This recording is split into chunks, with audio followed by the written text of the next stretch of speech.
हजारों साल नरगिस अपनी बेनुरी पे रोती है। बड़ी मुश्किल से होता है चमन में दीदावर पैदा। सरलता और सादगी की प्रतिमूर्ति पूर्व केंद्रीय मंत्री और गोवा के पूर्व मुख्यमंत्री पद्म भूषण स्वर्गीय मनोहर पर्रिकर जी की पुण्यतिथि पर उन्हें सादर कोटि कोटि प्रणाम। मनोहर पर्रिकर जी चाहे आईआईटीएन के रूप में रहे, चाहे रक्षा मंत्री के रूप में रहे या गोवा के मुख्यमंत्री के रूप में रहे, बेमिसाल रहे। उनकी दूरदर्शिता का कायल तथा शुक्रगुजार है यह पूरा भारतवर्ष। वो सादगी की प्रतिमूर्ति माने जाते रहे। उनका व्यक्तित्व बहुत ही प्रभावशाली था, बहुमुखी प्रतिभा से संपन्न एक व्यक्तित्व आज के दिन इस धरा को अलविदा कह गया था। बड़े ही रुचिकर ढंग से वे अपनी बातें कभी कहानियों के रूप में, कभी चुटीले अंदाज में अपने कह दिया करते थे, जो बड़ी ही प्रभावशाली हुआ करती थीं। मुझे उनके द्वारा बोली गई एक कहानी मेरे मन को बहुत ही अधिक छूती है।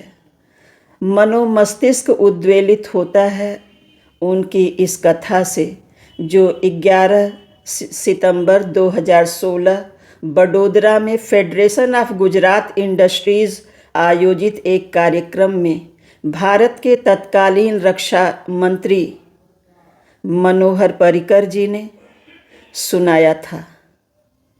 जैसा उन्होंने बताया कि वे गोवा के पर्रा गांव से आते हैं, इसलिए उन्हें पर्रिकर कहा जाता है।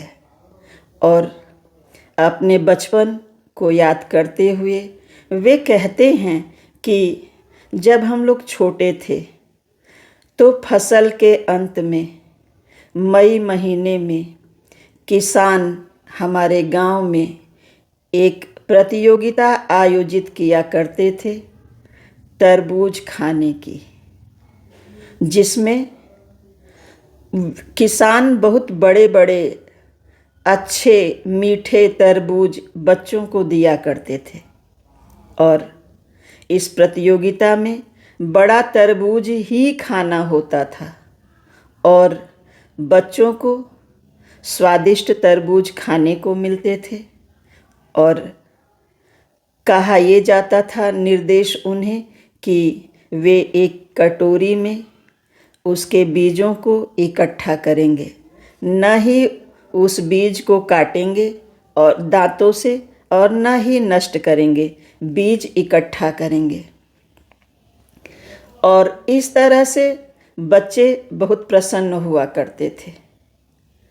जब वे अपनी शिक्षा के लिए मुंबई आए और 6.5 वर्षों के उपरांत पढ़ाई पूरी करके जब अपने गांव पर्रा पहुँचे तो बचपन की यादें, जैसा आप सभी जानते हैं कि मनोमस्तिष्क में बचपन के खाए हुए खानों का स्वाद, बचपन की चीज़ें, बातें, सब कुछ मनोमस्तिष्क में छाई रहती हैं, वो कभी भी भूलती नहीं हैं। तो हमारे मुख्यमंत्री जी को भी वो तरबूज याद थे, वही मीठा तरबूज, उसका वही बड़ा आकार। जब वो बाज़ार घूमने लगे तो उन्हें न ही वैसा बड़ा तरबूज मिला और न ही वैसा स्वाद।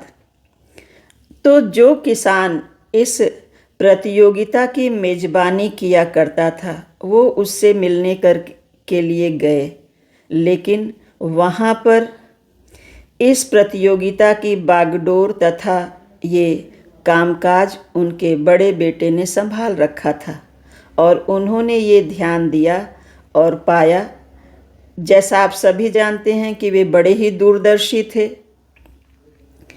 तो देखा कि प्रतियोगिता तो अब भी आयोजित होती है, लेकिन उस प्रतियोगिता में छोटे तरबूज दिए जाते हैं, क्योंकि किसान के बेटे के मन में ये आया कि बड़ा तरबूज बेच करके वह ज़्यादा बाजार में पैसा कमा सकता है, और इसलिए उसने प्रतियोगिता में बच्चों को छोटे तरबूज खाने को दिए, जो साल दर साल 7 साल में फसल की जो गुणवत्ता थी बिल्कुल ही खराब हो गई। ना तरबूज उतने बड़े थे, साल दर साल छोटे होते चले गए, और न ही उतने स्वादिष्ट थे।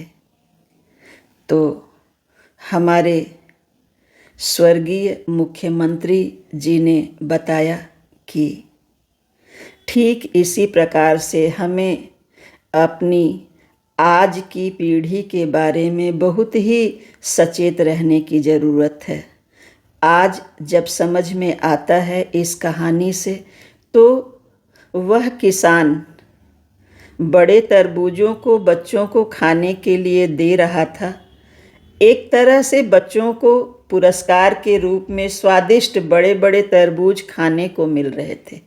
दूसरी तरफ किसान को मुफ्त का बाल श्रम, वो तरबूज के अच्छे तरबूजों के बीज जो इकट्ठे कर रहा था, तो साल दर साल फसल और तरबूज की अच्छी होती चली जा रही थी। ठीक इसी प्रकार से आज हमें अपने भविष्य की पीढ़ी को नैतिक गुणों से, व्यवहारिक गुणों से संपन्न करने की आवश्यकता है। आज भौतिकता की चकाचौंध में हम इतने खो गए हैं कि हम देखते हैं कि उसका घर मेरे से बड़ा है, मेरा क्यों नहीं। उसके पास बड़ी गाड़ी है, हमारे पास क्यों नहीं। उसके पास ब्रांडेड कपड़े हैं, मेरे क्यों नहीं। तो हमारे बच्चों के दिलो दिमाग में भी वही है। पैसा कमाने की धुन में अंधाधुंध हम इस तरह से दौड़ पड़े हैं कि जो गृहस्थ जीवन का मूल आधार बुजुर्गों की सेवा और बच्चों में अच्छे संस्कारों को सिंचित करना है, उसे हम इस भौतिकता की आपाधापी में भूल ही गए हैं। तो जरा सोचें कि अगले 200 वर्षों में हमारी पीढ़ी क्या होगी। इसी सोच के साथ मैंने अपने पूर्वजों मनीषियों के द्वारा लिखे गए श्लोकों के अर्थ बताना शुरू किया है, क्योंकि संस्कृत तो विद्वानों की भाषा है जो आज कल व्यवहारिक जीवन में नहीं है, लेकिन उसके अंदर जो निहित अर्थ हैं वो व्यवहारिक, सामाजिक, राजनैतिक सभी समयों में समसामयिक हैं और आज भी उतने ही सटीक हैं। तो मनोहर पर्रिकर जी को उनकी पुण्यतिथि पर शत शत नमन। वो हमारे हृदय में हमेशा विराजमान रहेंगे।